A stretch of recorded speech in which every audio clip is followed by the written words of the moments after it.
नाज़रीन, corona virus के शिकस्त ॾियण लाइ नसीराबाद में 27 ॾींहं लॉकडाउन आहे। इन हवाले सां वीडियो लिंक ते मौजूदु आहे बशीर लगारी। जी बशीर। जी, अॼु सिंध के वॾे वज़ीर सैयद मुराद अली शाह के ऐलान लॉकडाउन के अॼु नसीराबाद में 27 ॾींहुं आहे।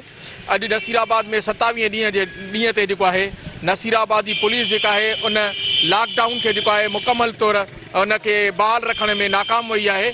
छो त नसीराबाद शहर अंदर जेके ईंदड़ वींदड़ रस्ता हुआ जेके पुलिस तरफा सील कया विया हुआ, उहे नसीराबाद पुलिस जेका सील कयल रस्ता हुआ गाड़ियुनि जे लाइ माण्हुनि जे लाइ उहे रस्ता खोले छॾिया आहिनि, जंहिंजे करे अॼु नसीराबाद शहर में मामूल खां वधीक रश आहे।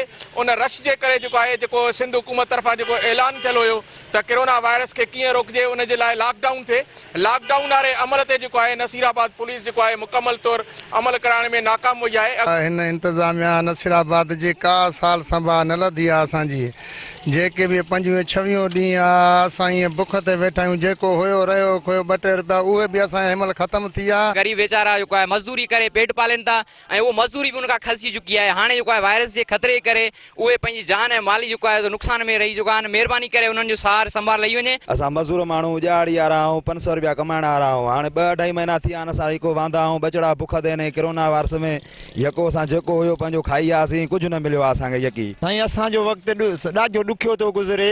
ॿियो ॿी ॻाल्हि इहा आहे त हिनमहिल ताईं न केरु आयो आहे पुछा करण न कुझु, त असां गरीब मिसकीन माण्हू मज़दूरी करण वारा। जीअं मां नसीराबाद जे पोरे जूं ॻाल्हियूं ॿुधियूं त उन्हनि जो चवणु हुयो त गुज़िरियल 27 ॾींहंनि खां वठी जेको लॉकडाउन आहे उन लॉकडाउन सबबु जेको असां जेको राशन हुयो उहो राशन असांजो जेको घरनि में पियो उहो ख़तमु थी वियो आहे। हिन वक़्तु असां जा बच्चा जेके आहिनि बुखूं काटण ते मजबूर आहिनि। महिरबानी करे तव्हां उनखे सही नमूने सां उनजी शफ़ाफ नमूने सां जांच करे हक़ीक़ी जेके पोरियत आहिनि, जेके बुख वेगे मरी रहिया आहिनि, उन्हनि ताईं उहो राशन पहुचे।